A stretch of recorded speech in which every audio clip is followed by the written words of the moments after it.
Well, hello everyone. This is Mitchell Mander here, and welcome to another My Hero Academia Impressions video. And today we will be talking about episode 66, or season 4, episode 3, which I thought was a pretty good episode. Now, this episode leaves off from where last week's episode ended, with Sir Nighteye thinking that Deku was insulting All Might with his face. And as he's talking to Deku, Midoriya is looking around and he sees a lot of All Might memorabilia and realizes that he's a huge fan of All Might. That's when Sir Nighteye walks up to Deku and touches his face, or touches his head, I should say, and basically says that it's not accurate to All Might's previous eras, including his Silver Age face. And that's when Midoriya actually does something clever and brings up the fact that this face is actually a reference to an incident which was called the Vinegar Riverbank incident. Now, this was a scene that was not shown in the manga, so I like that the anime added this scene here to give more context to the scene, which is really nice. So, just to show kind of what All Might had to do and his face after the incident, it was funny. He's definitely a little soured up from that incident. But anyways, seeing this, Nighteye is actually a little impressed by this, and he begins explaining the internship to Deku, how it's going to be 1 month. And then he asks for Deku to get out the school contract, which he does. And before he stamps it, he stamps the side of the table and basically tells him that he needs to put him to a test. And tells Mirio and Bubble Girl to leave the room.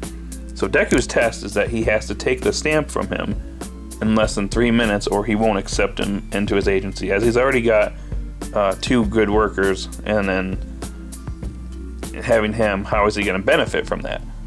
So basically, Deku tries to get the stamp from him. But Nighteye is able to anticipate all of Midoriya's movements. No matter what he does, even if he cranks up All for One, he's still anticipating all his movements. And that's when we find out that Nightaye's quirk is called Foresight, which pretty much allows him to see in the future, so he can anticipate your movements before you even do them. And I believe it's only an hour, from what the episode said. So he's able to basically get the heads up against, or upper hand against Deku just as a result of this.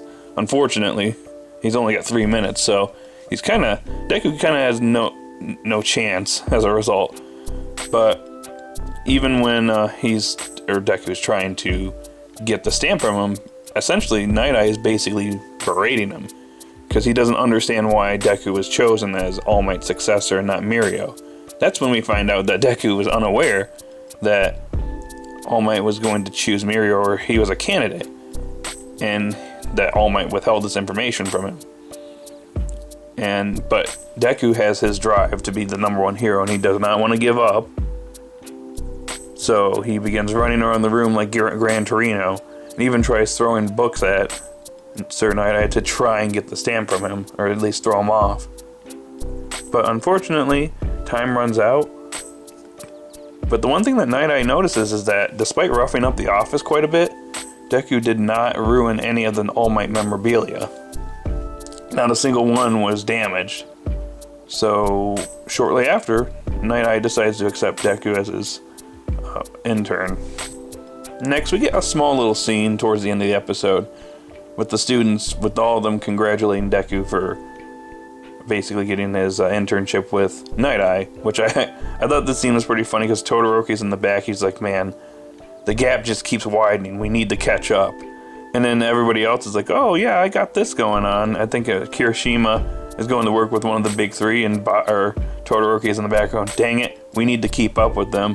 And then Tokiyami is revealed to be going to work for Hawks, #3 hero, which, interesting enough, Hawks hasn't even been shown at this point in the manga. He's shown much later, so that was an interesting choice that the anime made. But despite that, Todoroki's in the back saying that they need to catch up, and Bakugo's freaking out on Todoroki. But yeah, that was a funny little scene there. But towards the end of the episode, cutting back to Night-Eye's agency, we find out from Nighteye that they're doing an investigation on a small criminal organization, which is revealed to be Overhaul's organization.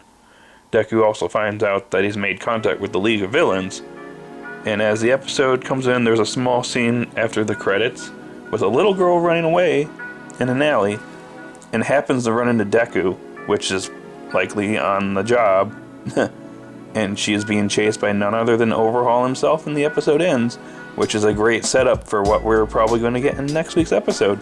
So overall, this was a good episode. It gets an 8 out of 10 for me, and yeah, My Hero Academia Season 4 has so far been pretty solid. Even with the first episode of this season starting out as a filler, it's been pretty dang solid so far. So anyways, guys, what did you think about this episode? Did you like it? Did you hate it?